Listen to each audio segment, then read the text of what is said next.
Hello, and welcome to Music Tech for Music Teachers. Today we're going to be talking about creating video backdrops for your musical school ensemble performances to make a more engaging performance experience for your audience and to get people more excited about your music program, because they should be excited about your music program. So let's jump right on in.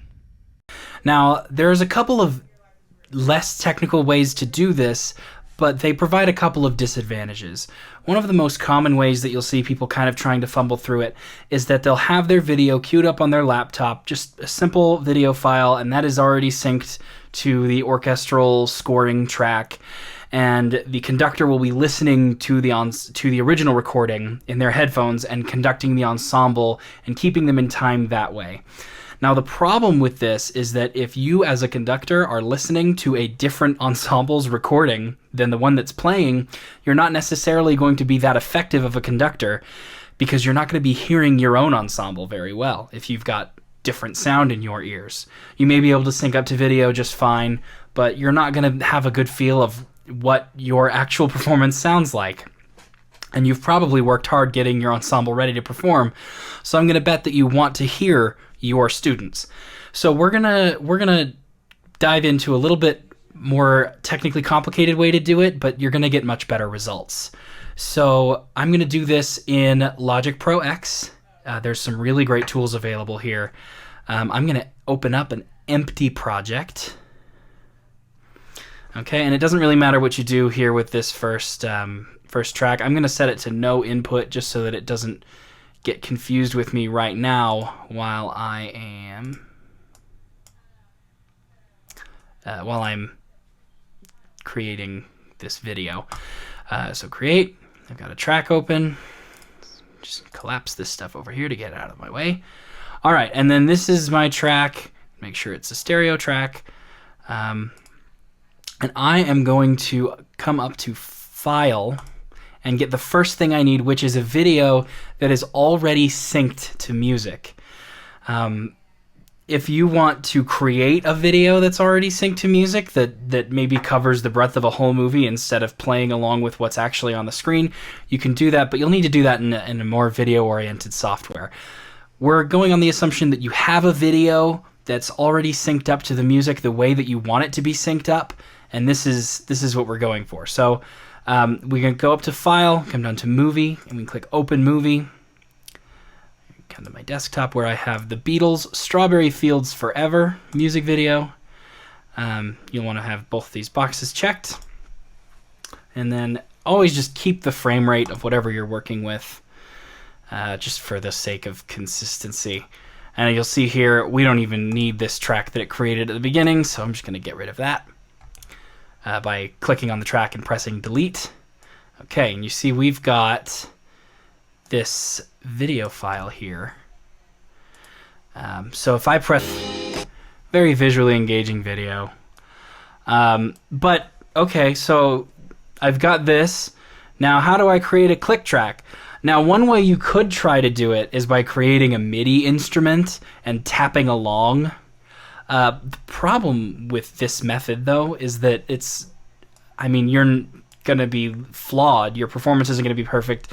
You can probably get it good enough to conduct, but there's a lot of simpler or more accurate ways to do this with some of the more advanced tools of Logic. So something you'll want to double check that you have in Logic when you go up to your preferences.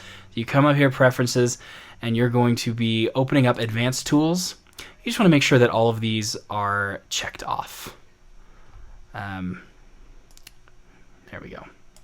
Make sure that all of the advanced tools are checked off. When Logic first comes out of, when you open it up, they make it as simple as possible, which is really great for a learning curve, but it's not really great when you want all the advanced features that come with Logic. So you'll want to make sure that you do that if you're not using Logic frequently, if you're going to try to do this. Okay, so now we've got our video file opened up. We know that the sound works. Let's go ahead and open up some more of these global controls. Oh, look, so we've only got movie. But if we go over here, we can see that it says global tracks. If you right-click on any of the global tracks, they'll let you bring up any of the other ones. Now, the one that we're concerned with here is beat mapping. This allows you to synchronize the tempo of your project itself that shows up here in the tempo window to audio that wasn't recorded within Logic or that wasn't recorded to a tempo.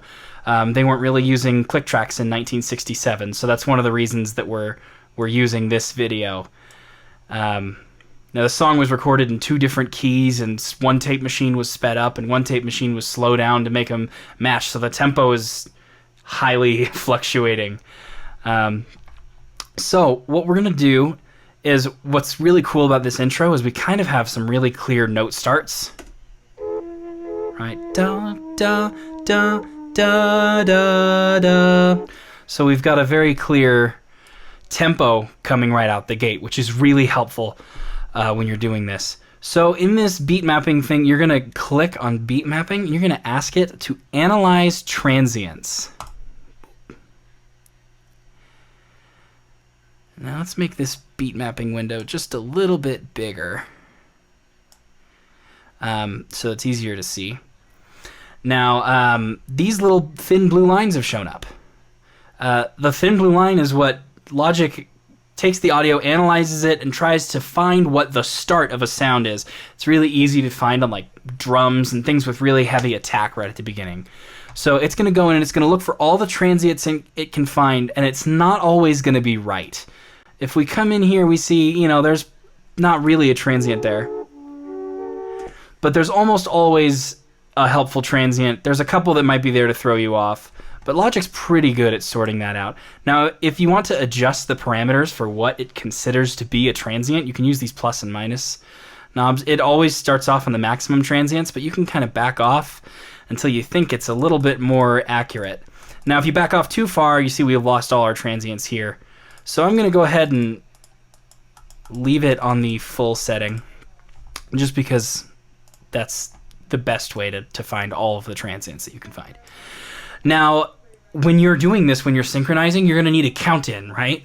So there needs to be some space before the video where you can get the tempo going before you bring the band in or the musicians in to play along with it. So I'm going to scoot this up. You'll have to move it by the video track and not the audio track. I'm going to scoot this up. Now, I know that I'm familiar with this song. So the first transient is going to fall on beat 1. It starts on beat 1. There's no anacrusis in this song.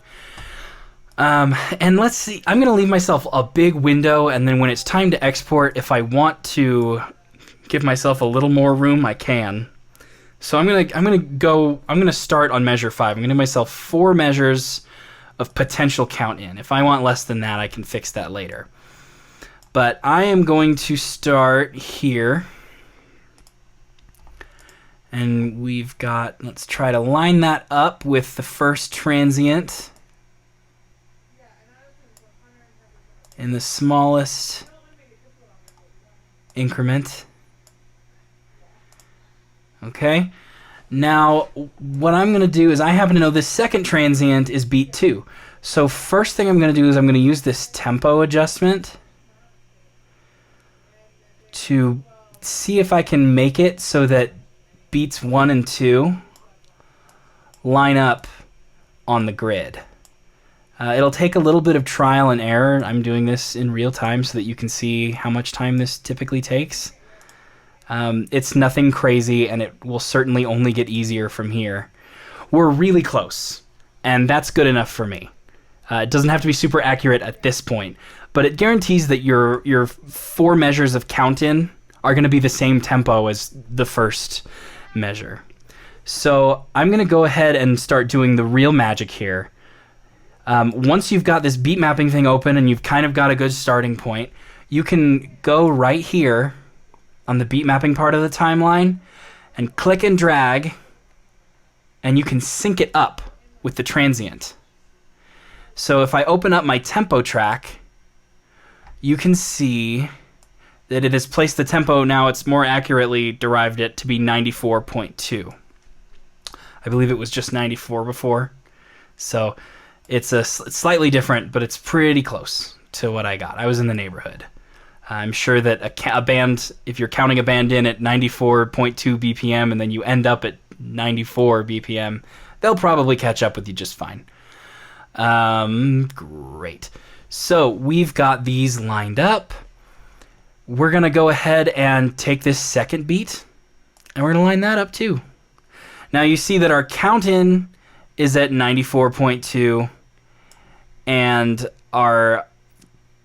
the distance between beat 1 and beat 2 ends up being at about 89.4 beats per minute. So we are counting in a little bit fast, but it's nothing impossible. Now you can go ahead and do this throughout the whole song. If your song's fairly consistent, you certainly do not have to do every beat. You can do every measure. You can do every 2 measures. If your song was recorded with like a drum machine or something, it's going to have perfect timing anyway. So once you've done this, your job is pretty much done. But tempo tends to fluctuate more often than that. So there's a couple of tools available to us. We can either go through the whole song and sync it up like that, and then you'll see that my metronome is going to play in sync. So 3, 4, 2, 2, 3, 4, 3, 2, 3, 4, 4, 2, 3, 4, 1, 2, 3, 4, 1, 2, 3, 4, 1, right? And then see, now it's getting off, right? The song has a fluctuating tempo. Now we're nowhere near the right tempo anymore. Okay? And that's okay. Music's expressive. It's supposed to have a fluctuating tempo. And the way that we keep up with this is through beat mapping. So we can try one thing, and let's see if it works on this song. This song happens to have... Logic has this feature that says beats from region. Now, this is a really useful tool because if you can get beats from region to work, it does the whole song for you. It looks at the transient, it looks at the general tempo area that you're in, and it's going to try to find where it thinks the downbeat of every measure is. So let's go in and let's click beats from region. And now it's going to try to find beat 1 of every bar. You can set this smaller. You can have it looking for every quarter note.